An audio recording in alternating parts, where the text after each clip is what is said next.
रुकावटें आती हैं सफलता की राहों में, ये कौन नहीं जानता। रुकावटें आती हैं सफलता की राहों में, ये कौन नहीं जानता, फिर भी वह मंजिल पा ही लेता है जो हार नहीं मानता। नमस्कार मेरे प्यारे साथियों, स्वागत है एक बार फिर से आपके अपने चैनल हिंदी ओशन में। जैसा कि आपको पता है, इस चैनल के माध्यम से हम एनटीए, यूजीसी नेट, जेआरएफ की तैयारी कर रहे हैं हिंदी साहित्य से। यदि आप इस चैनल पर पहली बार आ रहे हैं तो इस चैनल को लाइक करें, इस चैनल को सब्सक्राइब करें और वीडियो अच्छा लगे तो लाइक एंड शेयर जरूर कीजिए। जैसे आपने देखा है कि हम लोग डे बाय डे कितने सारे प्रश्न कर चुके हैं और ये आज आपका डे 9 है, जिसमें हम पूरा का पूरा रीतिकाल से संबंधित महत्वपूर्ण प्रश्न करने वाले हैं। तो चलिए बिना वक्त का ज़ाया किए हुए शुरू करते हैं आज का ये सेशन। तो जो पहला प्रश्न है वो है, आप अपने मन में उत्तर देते जाइएगा और अपना स्वयं का आकलन करिएगा कि आपके कितने प्रश्न ठीक हो रहे हैं। आचार्य रामचंद्र शुक्ल ने रीतिकाल का प्रवर्तक किन्हें माना है? चिंतामणि को, केशव दास को, रत्नाकर को या फिर मतीराम को? अच्छा प्रश्न है, पूछा गया है जो रामचंद्र शुक्ल ने हैं उन्होंने रीतिकाल का प्रवर्तक आचार्य किसे माना है? तो इसका जो राइट आंसर हो जाएगा वो हो जाएगा आपका ऑप्शन नंबर ए, चिंतामणि को उन्होंने रीतिकाल का प्रवर्तक माना है। आगे बढ़ते हैं प्रश्न नंबर 2 की ओर। धूरि तिन पायन की हाहा नेकु आने दे, यह मार्मिक चरण किनके काव्य का अंश है? घनानंद का, ठाकुर का, बोधा का या फिर द्विजदेव का? इसके जो ऑप्शंस हैं वो है घनानंद, ठाकुर, बोधा या फिर द्विजदेव। तो इसका जो राइट आंसर है वो हो जाएगा आपका ऑप्शन नंबर ए, ये मार्मिक चरण घनानंद जी का है। आगे बढ़ते हैं प्रश्न नंबर 3 की ओर। द्विजदेव का वास्तविक नाम क्या था? बहुत ही अच्छा प्रश्न है। राजा नृपशंभु, राजा मानसिंह, बलवंत दास या फिर महेश दास? तो इसका जो राइट आंसर है वो हो जाएगा राजा मान सिंह द्विजदेव का वास्तविक नाम था। आगे बढ़ते हैं प्रश्न नंबर 4 की ओर। कवित्र रत्नाकर के रचयिता कौन है? रत्नाकर हैं, मतीराम हैं, सेनापति हैं या फिर भूषण हैं? कवित्र रत्नाकर के रचयिता का नाम पूछा गया है, तो जिसका राइट आंसर हो जाएगा वो हो जाएगा ऑप्शन नंबर सी, सेनापति कवित्र रत्नाकर के रचयिता हैं। आगे बढ़ते हैं प्रश्न नंबर आपका आता है 5। रामचंद्रिका के रचयिता कौन है? बहुत ही आसान प्रश्न है। चिंतामणि है, केशव दास हैं, भिखारी दास हैं या फिर जोधराज हैं? तो जो इसका राइट आंसर हो जाएगा वो हो जाएगा आपका ऑप्शन नंबर बी, केशव दास इसका राइट आंसर है। आगे बढ़ते हैं प्रश्न नंबर 6 की ओर। डॉक्टर नगेंद्र के अनुसार रीति निरूपण का आरंभिक ग्रंथ क्या है? कवि प्रिया, जो कि केशव दास ने लिखी है, कवि कल्पद्रुम चिंतामणि की, हित तरंगणी कृपाराम की या फिर साहित्य लहरी सूरदास की? डॉक्टर नगेंद्र के अनुसार पूछा गया है, इसमें ये याद रखिएगा कि डॉक्टर नगेंद्र के अनुसार रीति निरूपण का आरंभिक ग्रंथ कौन सा है? तो जिसका राइट आंसर हो जाएगा वो हो जाएगा ऑप्शन नंबर सी, हित तरंगणी कृपाराम का। आगे बढ़ते हैं प्रश्न नंबर आपका आता है 7। सतसई परंपरा की पहली रचना मानी जाती है, जो सतसई परंपरा थी उसकी पहली रचना कौन सी मानी जाती है? अमरूक शतक, अमरूक, वृंद सतसई, वृंद, नीति शतक, भर्तहरि या फिर गाथा सप्तशती हाल? इसका राइट आंसर आपको बताना है। जो इसका सही उत्तर हो जाएगा वो हो जाएगा आपका ऑप्शन नंबर डी, गाथा सप्तशती हाल इसका सही उत्तर है, जो सतसई परंपरा की पहली रचना मानी जाती है। आगे बढ़ते हैं प्रश्न नंबर 8 की ओर। प्रश्न नंबर आपका 8 है, रामचंद्रिका को छंदों का अजायब घर किसने कहा है? रामचंद्रिका को छंदों का अजायब घर कहने वाले समीक्षक का नाम आपको बताना है। आचार्य शुक्ल हैं, डॉक्टर नगेंद्र हैं, रामस्वरूप चतुर्वेदी हैं या फिर रामकुमार वर्मा हैं? तो जो इसका राइट आंसर हो जाएगा वो हो जाएगा आपका option number C, Ramswaroop Chaturvedi इसका राइट आंसर है। रामचंद्रिका को छंदों का अजायब घर कहने वाले समीक्षक का नाम है रामस्वरूप चतुर्वेदी, याद रखिएगा, अच्छा प्रश्न है। आगे बढ़ते हैं प्रश्न नंबर 9 की ओर। निम्नलिखित रीतिकालीन ग्रंथों को उनके रचयिताओं के साथ में सुमेलन करना है आपको। तो यहाँ पे कुछ रीति ग्रंथ लिखे गए हैं तो सुमेलन करना है। तो चलिए, पद्मनी चरित्र, सुजान चरित्र, काव्य प्रकाश, छत्र प्रकाश और उनके कवि का नाम दिया गया है। कवियों के नाम दिए गए हैं चिंतामणि, लाल कवि, मुबारक और सूदन। तो चलिए मिलान कर लेते हैं। तो इसका जो पद्मचरित का जो है वो हो जाएगा आपका ऑप्शन नंबर सी, मुबारक। फिर आपका हो जाएगा सुजान चरित, पद्मनी चरित आपका मुबारक का है, सुजान चरित आपका सूदन का है। उसके बाद में काव्य प्रकाश चिंतामणि की है और छत्र प्रकाश आपके लाल कवि की है। तो इसके आधार पर जो आपका सी ऑप्शन है वो आपका राइट हो जाएगा। आगे बढ़ते हैं प्रश्न नंबर आपका आता है 10। आनंदी लाल शर्मा द्वारा बिहारी सतसई पर लिखित फारसी टीका का नाम आपको बताना है। आनंदी लाल शर्मा द्वारा बिहारी सतसई पर लिखित फारसी टीका का नाम क्या है? यमक सतसई, शायर सतसई, फिरंगी सतसई या फिर सतसई ए हाजिर? इसका सही उत्तर आपको बताना है। इसका जो सही उत्तर हो जाएगा वो हो जाएगा आपका ऑप्शन नंबर सी, फिरंगी सतसई इसका राइट आंसर है। आगे बढ़ते हैं प्रश्न नंबर 11 की ओर। बिहारी सतसई के प्रत्येक दोहे पर सवैये की रचना करने वाले कवि का नाम बताना है। भारतेंदु हरिश्चंद्र, कवि कृष्ण कवि, कवि गिरधर या फिर लालचंद्र। तो इसका जो राइट आंसर हो जाएगा वो हो जाएगा कृष्ण कवि, ऑप्शन नंबर बी इसका राइट हो जाएगा। आगे बढ़ते हैं प्रश्न नंबर 12 की ओर। निम्नलिखित रीतिकालीन ग्रंथों को उनके रचयिताओं के साथ में सुमेलित करना है आपको। तो जो वीर सिंह देवचरित, कविकुल कंठाभरण, व्रत कौमुदी, रस प्रबोध, इधर उनके कवि के नाम दिए गए हैं रसलीन, मतीराम, कवि दूल्हा और केशव दास। तो इसका जो राइट आंसर है वो आपका ऑप्शन नंबर डी सही हो जाएगा, 4 3 2 1। तो चलिए मिलान कर लेते हैं इसके आधार पर, 4 3 2 और 1। वीर सिंह देवचरित केशवदास की है, कविकुल कंठाभरण कवि दूल्हा की है, व्रत कौमुदी आपकी मतीराम की है और रस प्रबोध आपके रसलीन की है। तो ये इसका सही उत्तर है। अच्छा प्रश्न है, ये सारी रचनाओं को आप याद कर लीजिए, एग्जाम में कहीं ना कहीं से ये आपको पूछ ली जाती है मैच द फॉलोइंग में। आगे बढ़ते हैं प्रश्न नंबर 13 की ओर। राधा कन्हाई तो सुमिरन को बहानो है, रीतिकालीन कवियों की भक्तिहीनता के संदर्भ में उक्त समीक्षा करने वाले कौन है आचार्य? आचार्य शुक्ल हैं, बाबू गुलाब राय हैं, भिखारी दास हैं या फिर देव हैं। राधा कन्हाई तो सुमिरन को बहानो है, रीतिकालीन कवियों की भक्तिहीनता के संदर्भ में ये समीक्षा करने वाले कौन है आचार्य? तो जिसका राइट आंसर हो जाएगा वो हो जाएगा ऑप्शन नंबर सी, भिखारी दास। आगे बढ़ते हैं प्रश्न नंबर 14। निम्नलिखित रीति ग्रंथों को रीतिबद्ध कवियों के साथ में सुमेलित करना है। जो रीतिबद्ध कवि हैं उनका सुमेलन करना है रीति ग्रंथों के साथ में। कविकुल कंठाभरण, छंदमाला, ललित ललाम, सर्वसोला प्रकाश। तो इसका जो मिलान हो जाएगा वो हो जाएगा आपका, चलिए मिलान कर लेते हैं। ऑप्शन नंबर इसका सी सही है, कविकुल कंठाभरण ये कवि दूल्हा की है, छंदमाला आपकी केशवदास की है, ललित ललाम मतीराम की है और आपका सर्वसोला प्रकाश गुरु गोविंद सिंह की है। याद रखिएगा ये सारी रचनाएं आपके बहुत ही महत्वपूर्ण प्रश्न है एग्जाम पॉइंट ऑफ व्यू से। आगे बढ़ते हैं प्रश्न नंबर आपका आता है 15। किस विद्वान ने केशवदास को भाषा का मिल्टन की संज्ञा दी? गणपति चंद्र गुप्त, मिश्र बंधु, पद्म सिंह शर्मा या फिर डॉक्टर नगेंद्र। किस विद्वान ने केशवदास को भाषा का मिल्टन की संज्ञा दी है? तो जिसका राइट आंसर हो जाएगा वो हो जाएगा आपका ऑप्शन नंबर बी, मिश्र बंधु सही हो जाएगा। आगे बढ़ते हैं प्रश्न नंबर 16। जायसीकृत अखरावट की तर्ज पर लिखा रामदास सहाय के ग्रंथ का नाम बताना है आपको। स्वर खड़ी, वर्ण विनोद, ककहरा, वर्णमालावली। जो रामदास की रचना है रामदास सहाय की, वो जायसी की जो रचना है अखरावट उसकी तर्ज पर लिखी गई है, तो उसका नाम आपको बताना है। तो जिसका सही उत्तर हो जाएगा वो हो जाएगा आपका ऑप्शन नंबर सी, ककहरा रामदास की रचना है जो कि जायसीकृत अखरावट की तर्ज पर लिखा गया है। आगे बढ़ते हैं प्रश्न नंबर 17।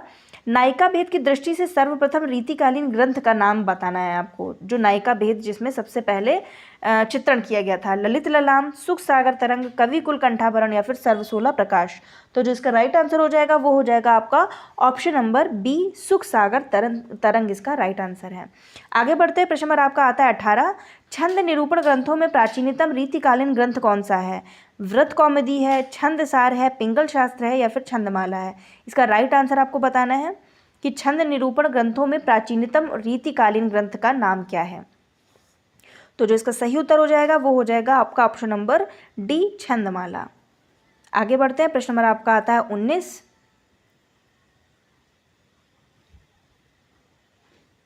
ये मिलान वाला प्रश्न है। रीतिकालीन ग्रंथों को उनके रचयिताओं के साथ में सुमेलन करना है आपको।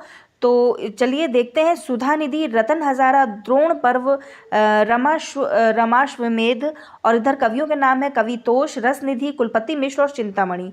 तो चलिए मिलान कर लेते हैं। सुधा निधि के हैं कवितोष, रतन हजारा के हैं आपके रसनिधि, द्रोण पर्व के हैं कुलपति मिश्र और रमाश्वमेध के हैं चिंतामणि। ये सब सुमेलित हैं, बस आपको कन्फ्यूजन के लिए पूछा गया है।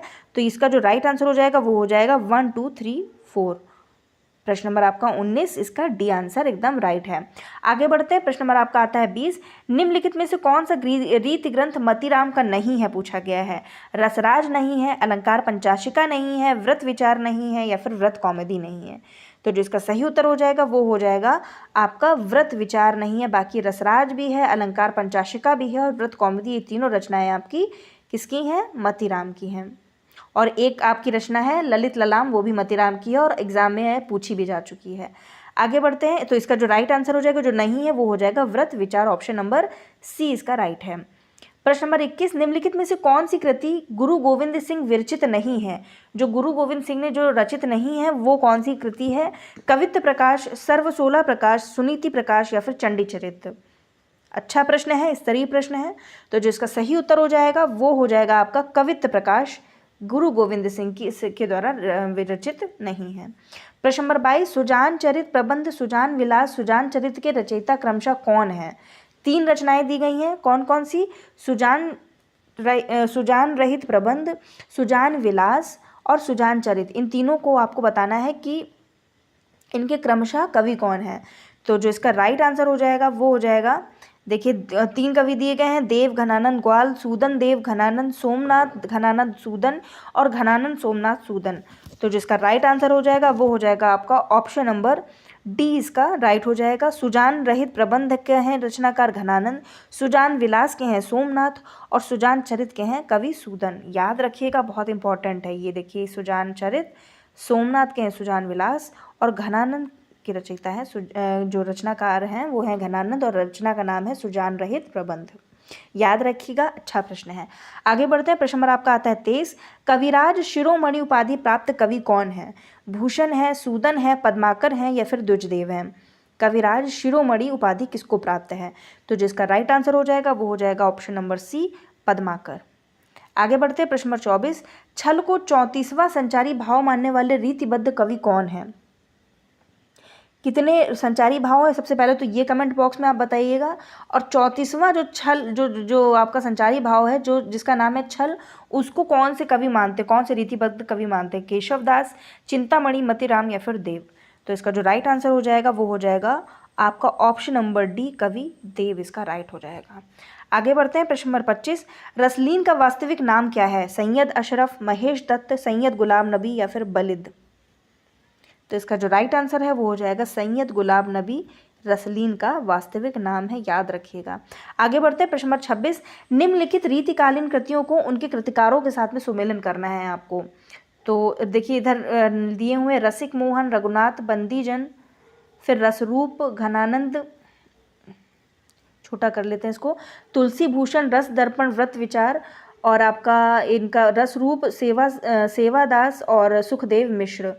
तो इसका जो राइट आंसर हो जाएगा वो आपका डी ऑप्शन हो जाएगा। जैसे जैसे आपने पढ़ा वैसे वैसे इसके रचनाकार हैं 1 2 3 4, अर्थात तुलसी भूषण के हैं रसरूप, रस दर्पण के हैं सेवा सदन और व्रत विचार है सुखदेव मिश्र का।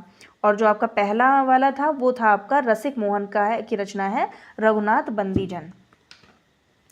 आगे बढ़ते हैं। प्रश्न नंबर आपका आता है 27, आचार्य रामचंद्र शुक्ल के अनुसार रीतिकाल का अंतिम श्रृंगारी कवि कौन है?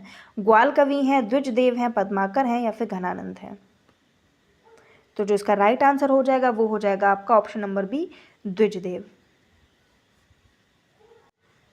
आगे बढ़ते हैं। प्रश्न नंबर 28, बिहारी पर समीक्षात्मक कृति कविवर बिहारी लाल के लेखक कौन हैं? कृष्ण कवि हैं, भारतेंदु हरिश्चंद्र हैं, राधा कृष्ण दास हैं या फिर महावीर प्रसाद द्विवेदी हैं? तो इसका सही उत्तर आपको बताना है। सही उत्तर इसका हो जाएगा आपका option number C, Radha Krishna Das Bihari पर समीक्षात्मक कृति लिखी इन्होंने कविवर बिहारी लाल। आगे बढ़ते हैं। प्रश्न नंबर 29, रीतिकालीन लक्षण ग्रंथकारों का अंतिम कवि निर्धारित कीजिए।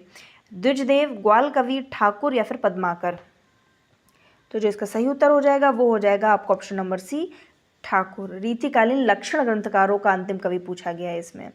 आगे बढ़ते हैं। प्रश्न नंबर 30, लोगन कवित कीबो खेल करी जान्यो है, समीक्षात्मक उक्ति के लेखक कौन है? मतीराम है, भिखारी दास है, ठाकुर है या फिर चिंतामणि है? बहुत अच्छा प्रश्न है। लोगन कवित कीबो खेल करी जानो, मतलब इसमें यह कहा जा रहा है कि कवि करना लोगों ने खेल समझ रखा है। ये जो समीक्षात्मक उक्ति है ये किसने कही है? तो ये इसका उक्ति है ठाकुर की, याद रखिएगा, बहुत ही अच्छी उक्ति कही है। आगे बढ़ते प्रश्न नंबर 31, रीतिकालीन राम काव्य परंपरा का प्रबंध काव्य रामाश्वमेध के रचयिता कौन है? केशव दास हैं, दीनदयाल गिरी हैं, या फिर मधुसूदन है, या फिर भगवत रसिक हैं। तो जो इसका राइट आंसर हो जाएगा वो हो जाएगा आपका ऑप्शन नंबर सी, मधुसूदन। आगे बढ़ते हैं, प्रश्न नंबर 32। सुरति मिश्र कृत बिहारी सतसई की टीका का नाम है। जो सुरति मिश्र की बिहारी सतसई की टीका है उसका नाम क्या है? सुरति चंद्रिका है, बिहारी सार है, अमर सुरति है, या फिर अमर चंद्रिका है? बहुत ही अच्छे प्रश्न करवा रहे हैं रीतिकाल के। ये प्रश्न आपके लिए एक तरीके से, अगर आपने रीतिकाल पढ़ा है तो आपके लिए बहुत अच्छा है, नहीं तो ये आपको सारे प्रश्न बहुत टफ लग रहे होंगे। रीतिकाल को भी उतना ही पढ़ना आवश्यक है जितना आपने आदिकाल और भक्तिकाल को पढ़ा है। तो जो इसका राइट आंसर हो जाएगा वो हो जाएगा आपका option number D, Amar Chandrika नाम है। Option number D, Amar Chandrika is right. Surati Mishra की रचना है और किस पर आधारित है? बिहारी सतसई की टीका उन्होंने लिखी है अमर चंद्रिका के नाम से। आगे बढ़ते हैं, प्रश्न नंबर 33। लल्लू लाल कृत लाल चंद्रिका का विषय क्या है? अच्छा प्रश्न है, ये तो पूछा जा चुका है। लाल चंद्रिका रचना किसकी है ये आपको पता चल गया, लल्लू लाल की है, लेकिन इसका विषय क्या है? वृंद सतसई की टीका है, काव्यांग निरूपण है, बिहारी सतसई की टीका है, या फिर काव्यशास्त्र मम्मट पर भाष्य है? तो जो इसका सही उत्तर हो जाएगा वो हो जाएगा आपका option number C, Bihari Satsai की टीका है। ये बिहारी सतसई की टीका है। क्या? लाल चंद्रिका का विषय किसकी कृति है? लल्लू लाल जी की है। आगे बढ़ते हैं प्रश्न नंबर 34 की ओर। प्रश्न नंबर 34 आपका है, घनानंद किस संप्रदाय में दीक्षित थे? बहुत अच्छा प्रश्न है। राधा वल्लभ संप्रदाय में, निम्बार्क संप्रदाय में, गौड़ीय चैतन्य संप्रदाय में, या फिर हरदासी संप्रदाय में? पूछा गया है घनानंद किस संप्रदाय में दीक्षित थे। तो जो इसका राइट आंसर हो जाएगा वो हो जाएगा ऑप्शन नंबर बी, निम्बार्क संप्रदाय में दीक्षित थे। कौन? कवि घनानंद। आगे बढ़ते हैं, प्रश्न नंबर आपका आता है 35। देव और बिहारी की तुलनात्मक आलोचना का सूत्रपात करता कौन थे? मतलब उन्होंने ये था कि देव बड़े हैं या बिहारी की, इनकी तुलनात्मक उन्होंने आलोचना लिखी थी। पदम सिंह शर्मा, मिश्र बंधु, लाला भगवान दीन, या फिर कृष्ण बिहारी मिश्र? तो जो इसका राइट आंसर हो जाएगा वो हो जाएगा आपका ऑप्शन नंबर बी, पर्टिकुलर इसमें नाम दिया गया कृष्ण बिहारी मिश्र, लेकिन तीनों मिश्र बंधुओं को कहा जाएगा। इनकी जो देव और बिहारी के तुलनात्मक आलोचना के सूत्रपात करता थे कौन? मिश्र बंधु। ऑप्शन नंबर बी इसका राइट है। आगे बढ़ते हैं, प्रश्न नंबर 36। बिहारी की कविता शक्कर की रोटी है, जिधर से भी तोड़े उधर से मीठी है। बहुत ही अच्छा उक्ति कही है। सतसई महिमा प्रतिपादक उक्त कथन के लेखक कौन है? बोला है बिहारी की कविता शक्कर की रोटी है, जिधर से भी तोड़े उधर से मीठी होती है। क्यों? क्योंकि बिहारी की जो रचना है वो बहुत ही अच्छी है। कभी पढ़िएगा, उसमें एक दो पंक्तियों में आपको ऐसा लगेगा कि कितना ज़्यादा उसमें सार लिखा हुआ है। तो इसका जो राइट आंसर हो जाएगा वो हो जाएगा आपका ऑप्शन नंबर, बताइए, सी सही हो जाएगा। पदम सिंह शर्मा ने कही ये बात। आगे बढ़ते हैं, प्रश्न नंबर आपका आता है 37।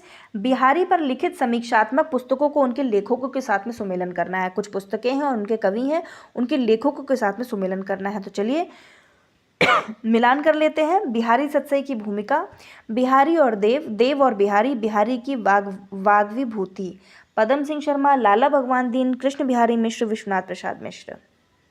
तो चलिए इसका मिलान कर लेते हैं। मिलान इसमें आपको करने की ज़रूरत ही नहीं है क्योंकि ये ऑलरेडी मिले हुए हैं। ऑप्शन नंबर ए इसका सही है। बिहारी सतसई की भूमिका, पदम सिंह शर्मा, बिहारी और देव, लाला भगवान दीन, देव और बिहारी, कृष्ण बिहारी मिश्र, और बिहारी की वाग्विभूति, विश्वनाथ प्रसाद मिश्र। याद कर लीजिएगा, स्क्रीनशॉट ले लीजिए, बहुत ही अच्छा ये प्रश्न होगा आपके लिए। आगे बढ़ते हैं, प्रश्न नंबर आपका 37 हो गया है। अब बढ़ते हैं प्रश्न नंबर 38 की ओर। निम्नलिखित में से कौन सी रचना महाराज जसवंत सिंह द्वारा रचित नहीं है? व्रत तरंगिणी, रस भूषण, भाषा भूषण, या फिर प्रबोध चंद्रोदय?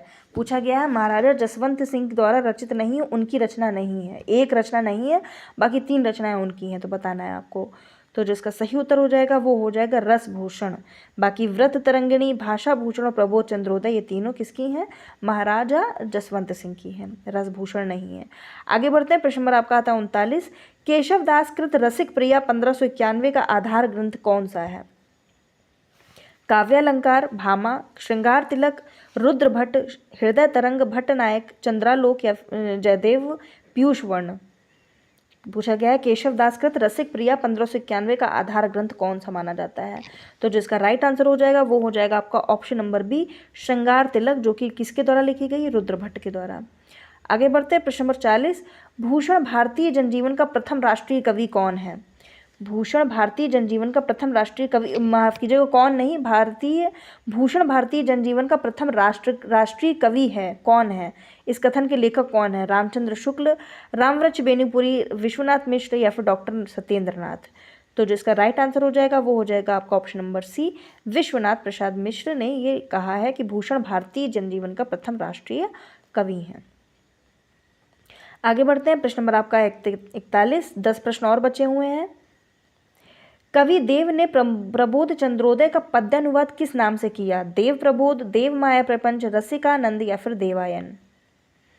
तो जो इसका राइट आंसर हो जाएगा वो हो जाएगा आपका ऑप्शन नंबर बी, देव माया प्रपंच। आगे बढ़ते हैं, प्रश्न नंबर 42, आचार्य रामचंद्र शुक्ल ने बिहारी सतसई के किस पक्ष का उपहास किया है? भक्ति भाव का, प्रकृति चित्रण का, वियोग वर्णन का या फिर नीति निरूपण का। तो जिसका राइट आंसर हो जाएगा वो हो जाएगा आपका भक्ति भाव का। आचार्य रामचंद्र शुक्ल ने बिहारी सतसई की किस पक्ष का उपहास किया है? तो हो जाएगा भक्ति भाव का। आगे बढ़ते हैं, प्रश्न नंबर आपका आता है 43, अति सूधो स्नेह को मार्ग है, ये विचार किस कवि का है? बहुत अच्छा है ये, बोधा, आलम, घनानंद या ठाकुर। अति सूधो स्नेह को मार्ग है, इसका सही उत्तर हो जाएगा आपका ऑप्शन नंबर सी, घनानंद की ये पंक्ति है। प्रश्न नंबर 44, भले बुरे सब एक सम, जो लो बोलत नाही, जान परत है काग पिक, ऋतु बसंत के माही। यह दोहा किस रचना से लिया गया है? बिहारी सतसई से, विनय शतक से, राम सतसई से या फिर वृंद सतसई से। दोहा है, भले बुरे सब एक सम, लो जो लो बोलत नाही, जान परत है काग पिक, ऋतु बसंत के माही। तो जिसका राइट आंसर हो जाएगा वो हो जाएगा आपका ऑप्शन नंबर डी, वृंद सतसई से ये दोहा लिया गया है। आगे बढ़ते हैं, प्रश्न नंबर आपका आता है 45, सूदन रचित सुजान चरित की विषय वस्तु क्या है? कवि सूदन ने रचा है कौन सा ग्रंथ? सुजान चरित, और उसका विषय क्या है पूछा गया? प्रेमिका सुजान को उलाहना, सुजान कृष्ण भक्ति, सुजान भरतपुर के राजा की वीरता या फिर अलंकार निरूपण। तो जो इसका राइट आंसर हो जाएगा वो हो जाएगा सुजान भरतपुर की राजा की वीरता में की इसकी विषय वस्तु है। आगे बढ़ते हैं, प्रश्न नंबर आपका आता है 46, मतीराम का रीतिबद्ध ग्रंथ ललित ललाम पर किस ग्रंथ का प्रभाव है? काव्यालंकार, भामा, कुवलयानंद, अप्पय दीक्षित, काव्यालंकार, सूत्रवृत्ति वामन या फिर चंद्रालोक, जयदेव, पीयूष वर्ण। बहुत अच्छे प्रश्न पूछे जा रहे हैं और बहुत ही स्तरीय प्रश्न है ये। तो जो इसका सही उत्तर हो जाएगा वो हो जाएगा आपका ऑप्शन नंबर डी, चंद्रलोक, जयदेव, पीयूष वर्ण इसका राइट आंसर है। प्रश्न क्या था? मतीराम का रीतिबद्ध ग्रंथ ललित ललाम किस पर आधारित है? तो चंद्रलोक, जो कि किसके द्वारा रचित है? जयदेव, पीयूष वर्ण के द्वारा। आगे बढ़ते हैं, प्रश्न नंबर आपका आता है 47, आचार्य शुक्ल ने मम्मर, यहाँ मम्मर लिखा है, मम्मट होगा यहाँ पे, मम्मट का कौन सा ग्रंथ है? काव्य प्रकाश का छायानुवाद किस रचना को कहा है? भाषा भूषण को कहा है, जसवंत सिंह की रचना है, छंदमाला को कहा है, केशव दास की रचना है, रस रहस्य को कहा है, मतीराम की रचना है या फिर लास्ट में कवि दर्पण ग्वाल कवि की रचना है। किसको कहा है काव्य प्रकाश का छायानुवाद, किस रचना को कहा है आचार्य शुक्ल ने? तो जिसका राइट आंसर हो जाएगा वो हो जाएगा आपका ऑप्शन नंबर सी, रस रहस्य को कहा है, जो कि किसके द्वारा कृत है? मतीराम के द्वारा। आगे बढ़ते हैं, प्रश्न नंबर 48, यमक सतसई के रचयिता कौन है? बिहारी हैं, वृंद हैं, ग्वाल कवि हैं या फिर नपशंभू हैं। तो जो इसका राइट आंसर हो जाएगा वो हो जाएगा आपका ऑप्शन नंबर बी, कवि वृंद इसका राइट आंसर है। यमक सतसई के रचयिता कवि वृंद हैं। आगे बढ़ते हैं, प्रश्न नंबर आपका आता है 49, कालिदास त्रिवेदी के रीति ग्रंथ वर वधु विनोद का विषय क्या है? छंद, अलंकार, नायिका भेद, काव्य गुण एवं रीति। कालिदास त्रिवेदी के रीति ग्रंथ वर वधु विनोद का विषय पूछा गया है। तो जो इसका राइट आंसर हो जाएगा वो हो जाएगा आपका ऑप्शन नंबर सी, नायिका भेद। और आज का हमारा अंतिम प्रश्न, महाभारत और हरिवंश पुराण का पद्यानुवाद किस रीतिकालीन कवि ने किया? सेनापति ने, कालिदास त्रिवेदी ने, गोकुलनाथ गोपीनाथ ने या फिर राम सहाय ने। पूछा गया है महाभारत और हरिवंश पुराण का पद्यानुवाद किस रीतिकालीन कवि ने किया है, मतलब इसको कविता के रूप में, पद्य के रूप में किसने लिखा है? तो जो इसका सही उत्तर हो जाएगा वो हो जाएगा आपका option number C, Gokulnath Gopinath. तो ये थे आज हमारे पूरे 50 प्रश्न। आई होप आपको ये क्लासेस बहुत अच्छी लग रही हों। वीडियो अच्छा लगा करे तो प्लीज़ एक लाइक दे दिया करिए और शेयर कर दिया करिए, और बने रहिए हिंदी ओशन के साथ में। अपनी ऐसे ही तैयारी खूब करिए, खूब मेहनत कीजिए ताकि आप अपना पेपर बहुत अच्छी तरीके से निकाल सकें। वीडियो अच्छा लगा हो तो लाइक कीजिए, कमेंट कीजिए, शेयर कीजिए और वीडियो देखने के लिए आप सभी का बहुत बहुत धन्यवाद।